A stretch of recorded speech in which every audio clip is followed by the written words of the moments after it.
E aí, cambada? Esse é o podcast do Rei Grifo.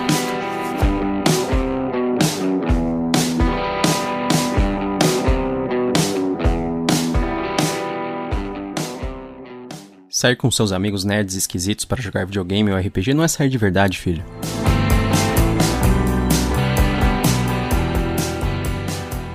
Eu sou o Gustavo Domingues, também conhecido como Rei Grifo. Eu sou a Thaís Prioli. E hoje nós estamos aqui para falar sobre Filhos da Lua, O Legado, o livro da Marcela Rossetti, lançado em 2015 pela editora Avec. A Marcela Rossetti é uma autora brasileira, na verdade ele foi lançado antes disso pela Amazon e depois a Avec lançou uma versão física e também uma versão digital deles próprios, né? Isso, por conta do sucesso que foi também na Amazon, né? Sim, o lançamento independente do livro. Isso. Esse livro, como a gente disse, tem a versão digital e tá disponível no Kindle Unlimited, que é aquele programa da Amazon que você assina meio que uma Netflix dos livros. Isso. Netflix dos livros. Basicamente é isso mesmo. Pra quem lê bastante, né, vale muito a pena, principalmente se você gosta de autores brasileiros, porque a maior parte dos autores brasileiros de fantasia, pelo menos que a gente conhece, você consegue achar no Kindle Unlimited, né? Isso. E sobre o que é esse livro? O livro ele conta a história da Bianca Blake. Ela é uma órfã que se muda constantemente de cidade com sua irmã Laura. Quando ela chega à cidade de Santos, no litoral paulista, a Bianca acaba encontrando um mundo sobrenatural ao descobrir que é uma parente de lobisomens. E essas criaturas guardam respostas para muitos dos mistérios de sua vida.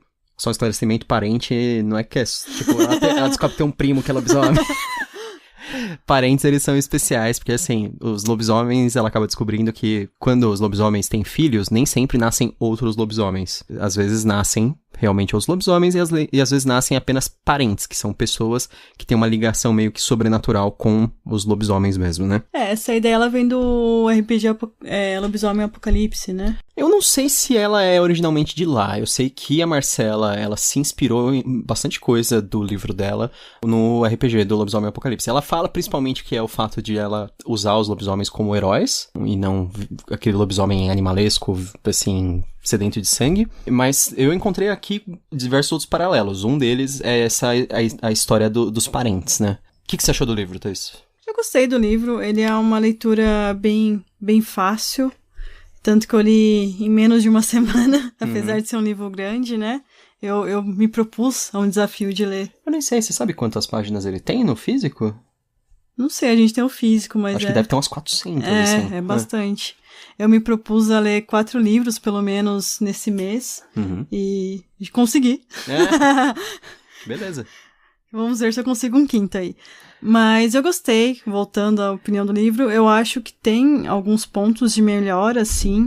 Eu senti estranheza em diálogos e descrições, mas esse é o primeiro livro da Marcela, assim como no do Sanderson, antes a gente falou assim, esse foi o primeiro livro do Sanderson, né? Então, a gente pode encontrar coisas diferentes agora no segundo, e o segundo já está com a editora, pelo que a gente sabe, pelo Twitter e Facebook. Sim. Não sei quando sai, mas eu acredito que entre esse ano e o ano que vem. Mas, falando um pouco mais, eu gosto do cenário, porque o cenário envolve 2 cidades, uma que eu moro atualmente, apesar de não falar lá, mas provavelmente, tecnicamente, a parte fantasiosa do refúgio seria São Bernardo. E também a cidade de Santos, que é uma cidade que eu gosto muito, que eu nasci lá, né? Tem ideias novas, algumas tecnologias novas dos lobisomens, apesar de eles não gostarem de ser chamados de lobisomens, mas sinceramente chamaremos eles de lobisomens aqui. É muito chato. Caribax, não sei, lobisomens é bem mais legal, né? Sim. Essa é outra coisa que eu acho que vem no Lobisomem Apocalipse também, que eles são chamados de Garou no Lobisomem Apocalipse, e eles não gostam de ser chamados de lobisomens. É a mesma coisa. Eles têm um nome próprio para o povo lobisomem, né? Aí são os caribacs. Só que pelo que eu entendi, os caribacs aqui não são todos. Tipo, os parentes não entram dentro dos caribacs. Isso, Caribac os caribacs é só quem se transforma. Só quem se transforma. Mas já diz, o que você achou? Então, eu gostei do livro, eu acho que ele cumpre o que ele se propõe a fazer, e eu acho que, assim, se você considerar o público-alvo dele, ele vai ser um livro, assim, bom pra excelente. Eu acho que ele é um livro bem ágil, eu acho que ele é um livro que tem bastante ação, ele tem romance, ele tenta trazer diversas coisas, tem um linguajar, assim, bem eu não digo comum, mas eu digo assim, habitual, sabe? Sim, não tem palavras difíceis. Isso, ele não é muito exótico, não tenta ser todo, barroco, sabe? Todo cheio de um palavreado esdrúxulo, assim. O que eu vejo, que eu falo de diálogo, é que me parece que as pessoas todas falam corretamente, coisas que nem a gente fala, tipo, eu não vi ela. Sim, parece... Não tem eu vi ela, vê-la. Sei.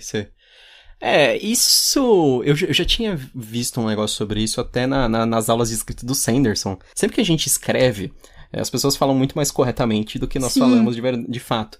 Mas eu realmente percebi que os personagens até...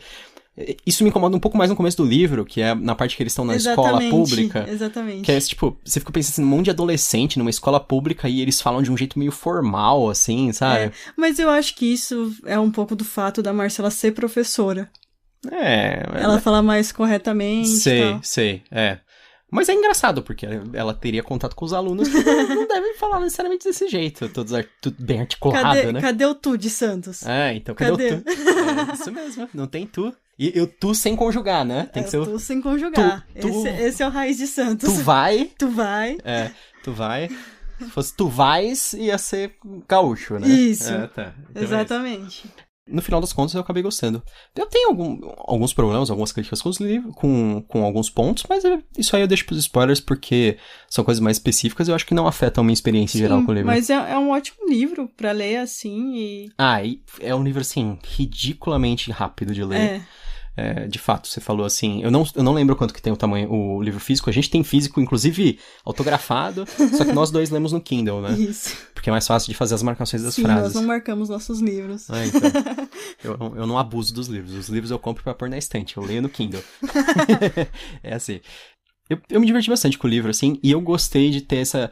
Eu sei que a Marcela, eu acho que ela talvez sinta um pouco de medo dessa comparação do Lobisomem Apocalipse, de falar... Parece que, de repente, quando você começa a falar assim, nossa, tem muita coisa do Lobisomem Apocalipse, parece que vai estar falando que ela plagiou, alguma coisa assim, mas eu acho que não tem nada a ver, eu acho que o livro é bem criativo por si só, e eu gosto do fato dele parecer, na verdade. Sim. Eu acho mais divertido. Eu acho que a chance de atrair pessoas para RPG é maior. Pra mim ele é mais evocativo, assim, Sim. porque ele me lembra de coisas legais, então talvez ele pegue um pouco ali, um pouco na nostalgia da minha adolescência de jogar RPG e tal. Quer dizer, eu ainda jogo, mas tipo, eu jogava Mundo das Trevas, né, Vampiro, Lobisomem, essas coisas. Já digo que eu nunca joguei Lobisomem, então eu não conheço muito. O que eu conheço é por causa desse livro agora. Depois eu vou fazer umas comparações melhor, mas... Então, vamos pros spoilers. Vamos.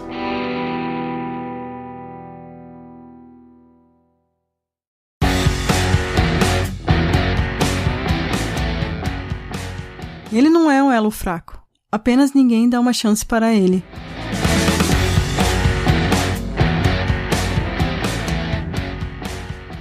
E agora, com spoilers, o que acontece no livro? Tirando os triângulos amorosos.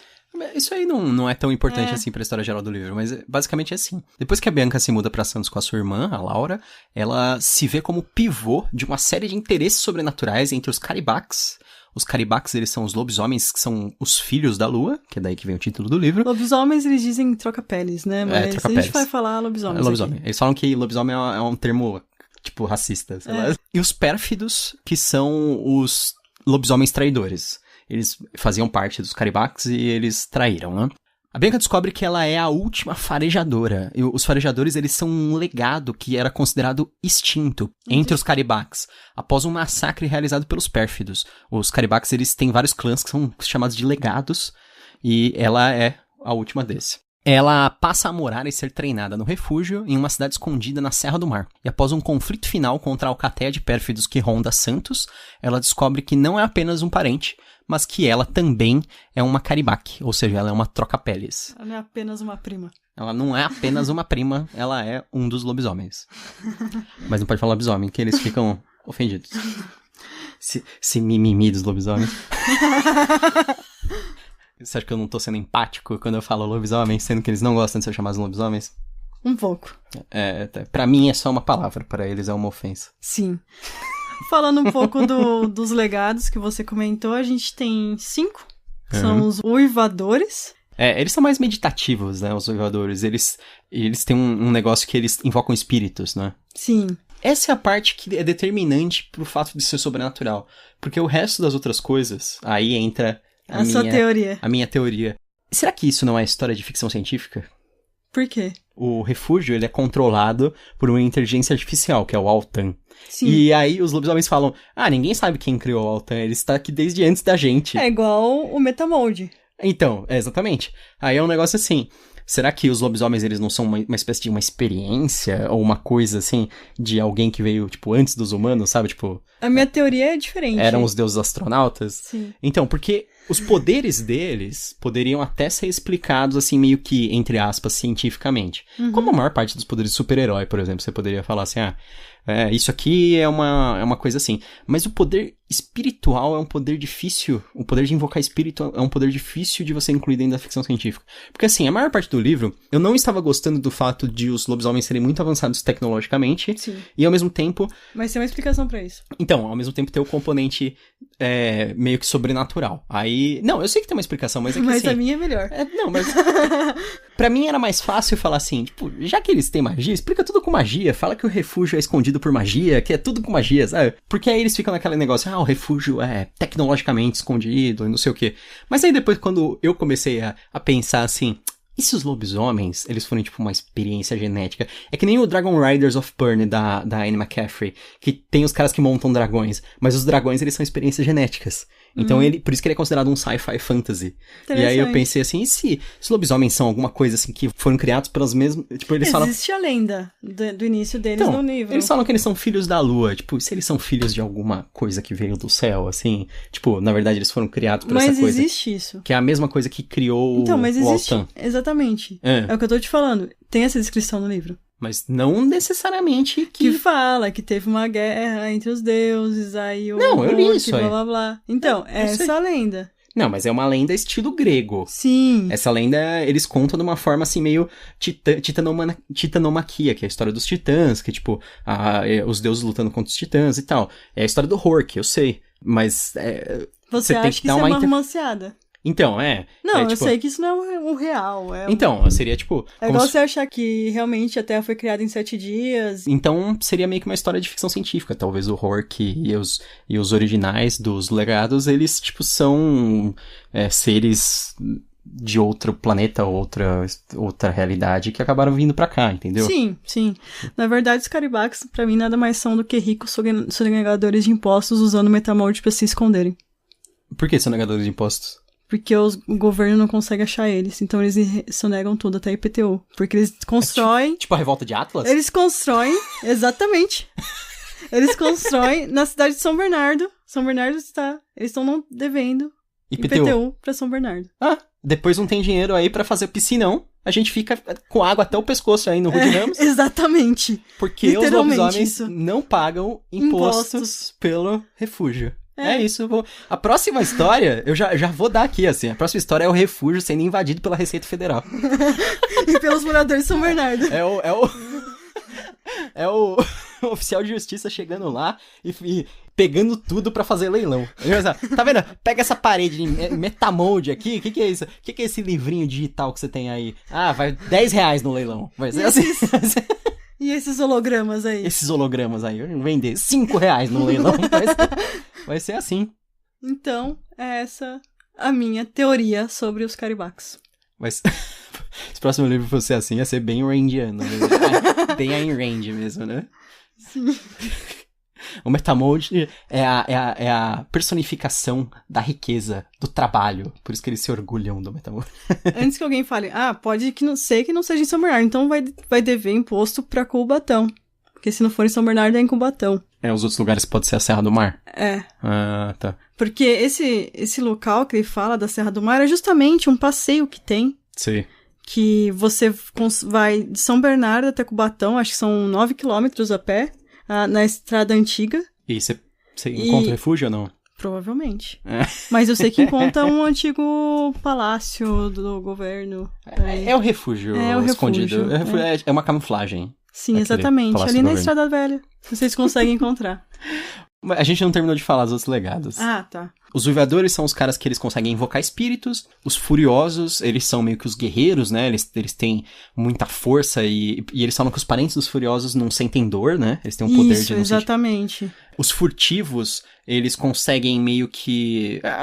os nomes são explicativos, né? Os nomes são explicativos. Lobisomens ladinos. Eles conseguem não ser vistos, assim, eles meio que somem nas sombras, tem um negócio assim, né? Que o Julian faz até. Isso, o Julian. Direto. E os farejadores, que é o que a Bianca é, eles são grandes rastreadores e eles são, tipo, observadores, na verdade, né? Sim. Os poderes deles se baseiam em observação. Porque assim, você fala assim, farejador, eles conseguem encontrar coisas. Literalmente, ela tem um poder que tem a ver com faro. Isso. Mas depois ela descobre que os farejadores, por exemplo, eles têm um estilo de luta lá que é meio que baseado em observação e previsão do que o oponente vai fazer. Sim, exatamente. Então eles são uns caras assim, baseados em sentido e percepção e antecipação e esse tipo de coisa.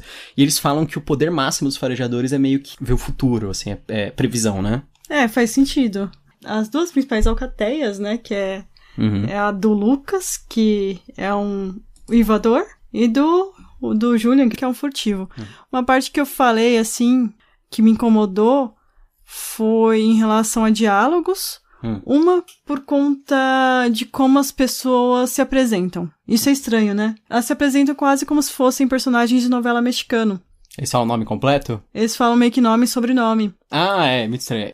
Aqui no Brasil, você pensa assim, você chega pra alguém, você fala seu nome e seu sobrenome, é estranho. Tipo, eu falo meu nome e sobrenome aqui no começo do podcast, mas se eu te encontro na rua, eu falo assim, opa, prazer, Gustavo. Eu não falo, prazer, Gustavo Moscardo Domingues. Tipo, sabe, parece que James Bond. Isso eu acho que é um negócio um pouco anglicista, vem de romances de fora. Essa é a minha principal crítica ao livro, que eu acho que ela é muito atida a isso. Ela ficou muito presa a isso. Tanto que uma coisa que me incomoda são os nomes e sobrenomes que são muito anglos. Não totalmente anglos, mas fáceis eles pronunciarem. Bianca Bley. Não, sim, Bley, exatamente. Tipo, B-L-E-Y. Julian... Ross. R-O-S-S. Walter Ross é o pai do Julian. No Brasil, a gente não tem uma grande colônia inglesa e alguma coisa que justifique as pessoas terem esses sobrenomes, porque eles são todos brasileiros, os personagens. Eu acho que ela poderia ter colocado, se ela queria colocar uma coisa assim mais familiar, podia ser alemão, porque a gente tem uma grande colônia alemão, se alguém que chama, sei lá, Schultz, ou alguma coisa assim, que é até bastante comum, assim, nos Estados Unidos, lugares assim, ter sobrenome alemão, ou italiano, que soa bem também, e o pessoal tá acostumado, se é pra fazer assim meio europeu. Eu acho que ficou muito esquisito esses puxados pro inglês. Os dois principais que eu lembro é o Blay e o Ross, mas tem mais, se eu não me engano. Tem outros. Na verdade, a maior parte do nome dos personagens, tem alguns que realmente, mas se você for ver dos principais, são nomes simples pra eles falarem. Nicole, Lucas. Tem nenhum José Maria, né? Não. Tem um lobisomem José Maria. O Zé Maria. Tem nenhum Emael. Graças a Deus. Lobisomem Emael. Não tenho nada contra você que chame Emael, só me vem aquele jingle infernal que fica na cabeça. Tem nenhum lobisomem chamado Jair. Jairzinho. O lobisomem, sabe? Não tem... Era o jovem Leonardo, né? O oprimido. Sim. Nunca era o jovem Jairzinho. O Jairzinho bullying, lobisomem. Não tem nenhuma personagem chamada Thaís. Por quê? Porque a americana não sabe falar. Nossa, é uma dificuldade desgraçada, né? Eu sei, eu convivo com isso. Thaís. O que tem mais próximo é Laís, que também não é tão fácil, mas é um pouquinho mais. Você falou sobre a tecnologia evoluída. Eu acho ela evoluída até alguns pontos. Sim. Você vê tecnicamente, no geral, ela é bem evoluída até. Mas uma coisa que eles desencorajam no geral é quando você tem 2 caribax, que são os lobisomens, eles não podem ficar juntos, porque eles podem gerar os vorazes. Não, eles podem não, com certeza eles geram os vorazes, pelo que eu entendi. Tipo, todos filhos que for de 2 caribax são vorazes. São vorazes. Então, geneticamente, eles não são tão evoluídos.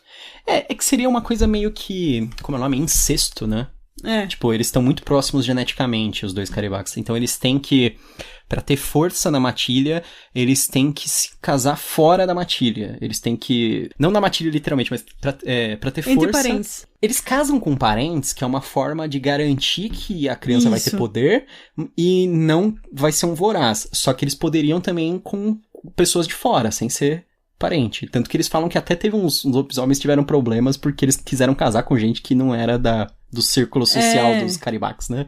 Que eram humanos mesmo. Isso é outra coisa. Eu não tenho certeza se existe em algum outro lugar, mas eu tenho no Lobisomem Apocalipse, que é... No Lobisomem Apocalipse existem os impuros. Os impuros, eles são os filhos de 2 lobisomens. Lobisomens não podem casar com outros não podem gerar filhos com outros lobisomens, que eles geram os impuros, que é um lobisomem meio defeituoso.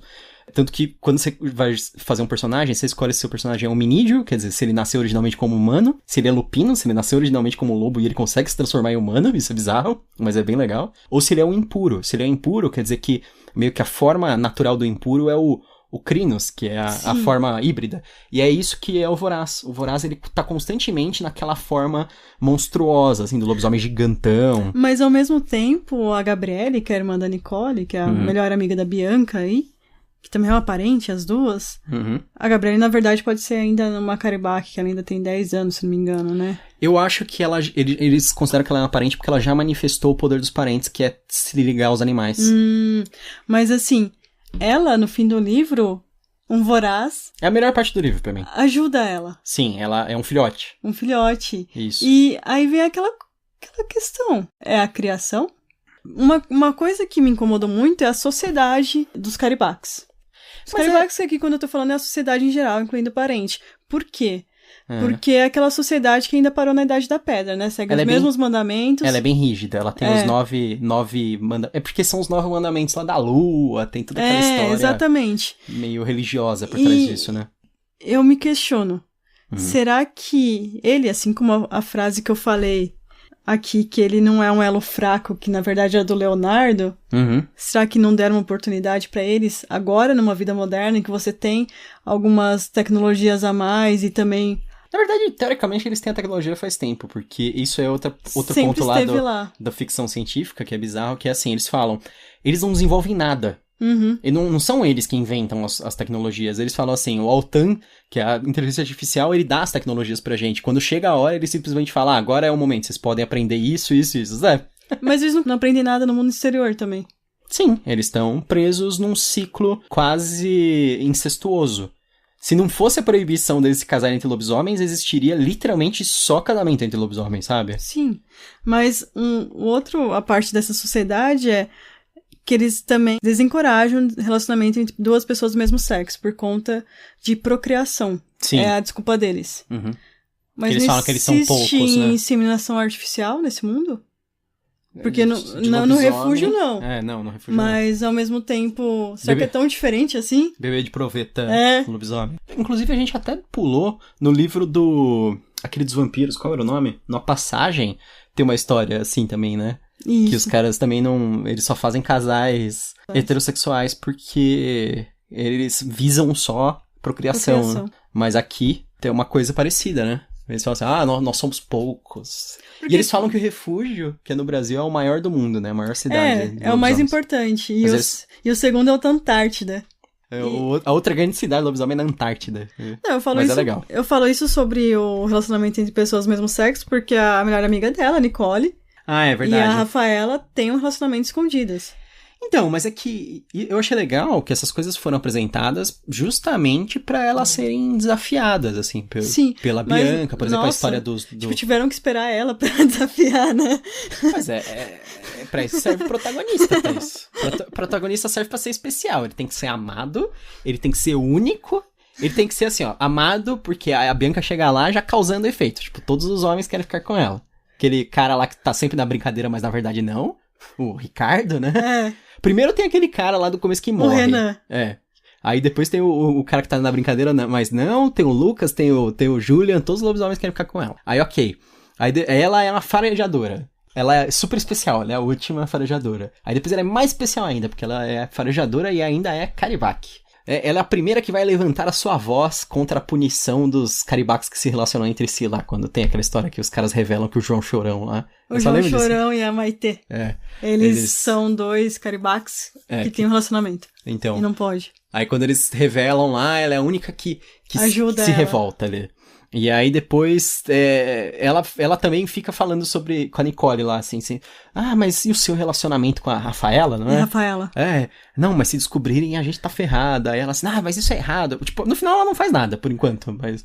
E no final também ainda tem a história dos Vorazes, que não é com ela necessariamente, mas... tá aparecendo, tipo, no mesmo ano tudo vai ser mudado na Sociedade dos Lobisomens porque ela chegou.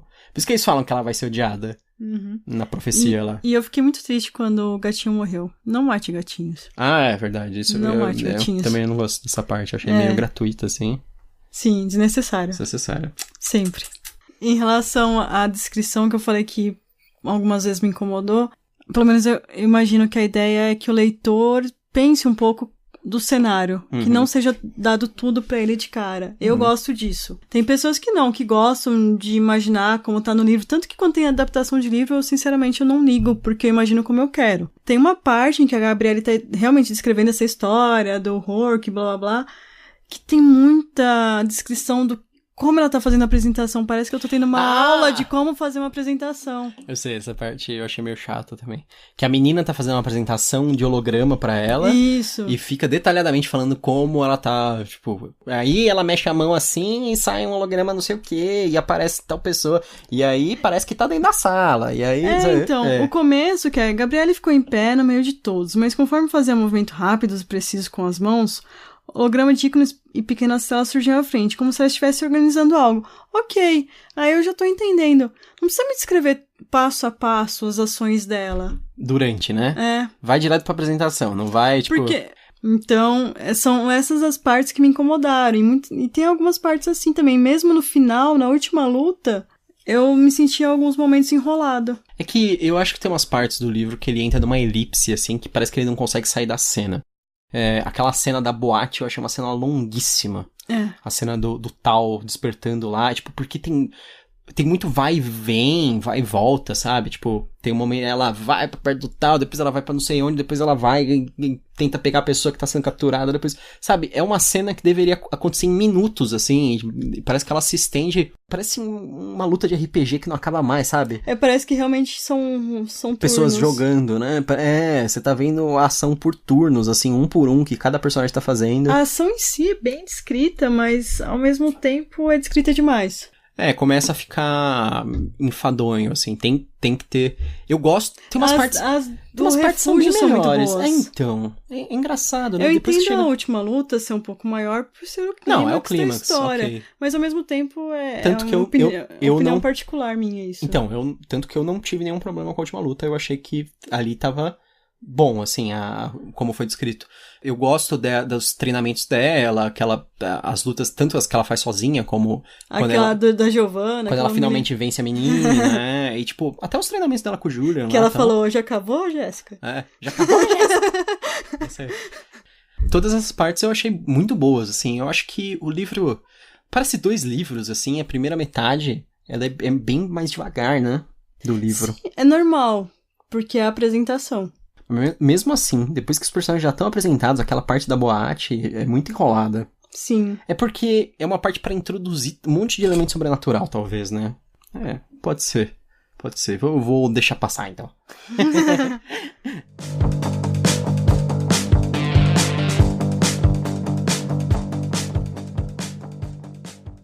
E aí, Thaís, recomenda o livro? Recomendo. Pra jovens adultos, eu recomendo.